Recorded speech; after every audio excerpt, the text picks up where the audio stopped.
ada mall yang akan buka sampai pergantian tahun. Jadi mall Pinisi Point akan buka sampai jam 2 pagi di malam pergantian tahun. Dan sangat-sangat banyak hadiah yang akan dibagikan pada malam tahun baru tersebut. Terima kasih banyak juga supportnya dari Silk Air, karena untuk pertama kalinya pada pergantian tahun itu akan diundi hadiah top spender yang sangat-sangat menggiurkan kita. Nanti hadiahnya seperti apa? Saya nggak bocorin sekarang supaya Pak Yunus bisa memberikan bocorannya.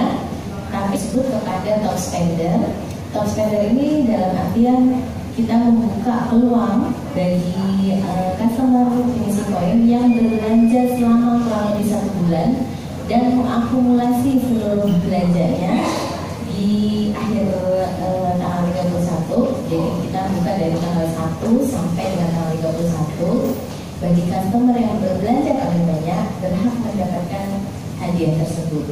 Dan hadiahnya lumayan wow ya, Pak Yunus.